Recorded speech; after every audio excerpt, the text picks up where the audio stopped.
So why is the IMF outlook for the US GDP this year a full percentage point less than the White House's prediction? Well, let's bring in John Tamny. He's the editor for Real Clear Markets and Forbes magazine. Thank you for joining us. Thanks for having me. So let's start with this. Now, we know that these are preliminary figures, but the IMF expects this growth number to be revised down perhaps twice. Why is that? I think for probably good reasons when you think about it. GDP can be a very misleading number. Let's take, for example, the trade deficit. All that means is that the U.S. is a magnet for global investment. So the stock certificates that it sends out, that it exports, they don't count in the trade balance, but the inflow of goods and services do. And so it's actually a bullish sign for the economy, but it brings down the trade deficit. It brings down GDP. Conversely, government spending, which is very often a sign of suboptimal use of capital, that actually drives up GDP. So it's really hard to say. My guess is that they're seeing a reduction in imports that will drive up GDP, but that's actually not a good economic sign. So then let's look at some of the factors contributing to this first quarter growth data. What stood out to you? What concerned me, was the increase in government spending, because that's not sustainable. That's not necessarily a sign.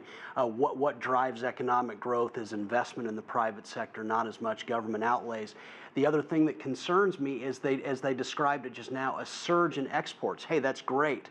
But what makes the U.S. economy really grow is a surge of imports, and a surge of imports in capital.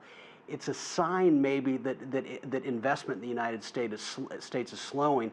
So I think sometimes a higher GDP number can be a negative indicator, paradoxical as that sounds. Now, one of the reasons that we did see increased state and local government spending was in anticipation of this massive infrastructure package that we know that the Trump administration has been, at least it's been on their minds, but we haven't actually seen anything to come to fruition yet. What are your thoughts on that?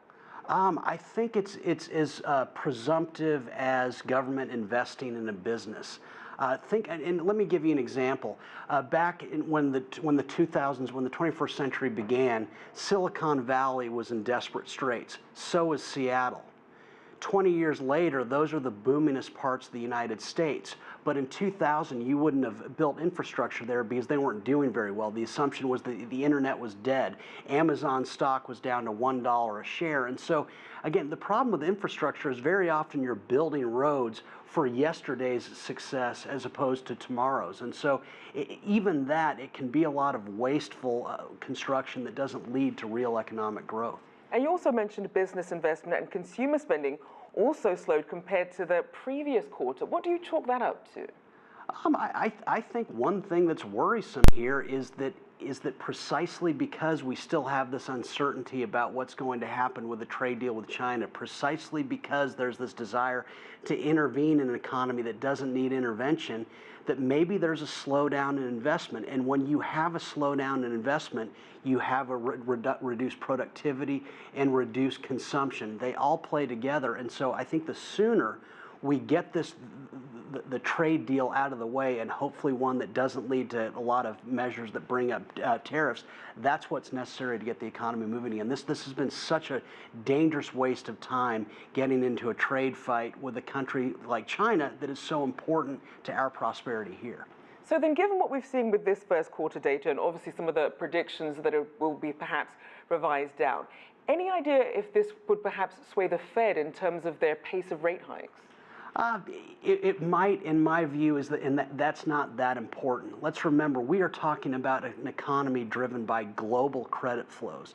It's the idea that the Fed's decision here with rates, one way or the other, is going to have some sort of impact on an economy that, let's be clear once again, is reliant on what's happening around the world. The fact that China is so productive economically over the last 20, 30 years has been wonderful for the U.S. economy. How can the Fed's rate hikes incorporate that? So I think the focus should gradually shift away from it. The Fed's just not that important in an economy that's so globalized in terms of activity.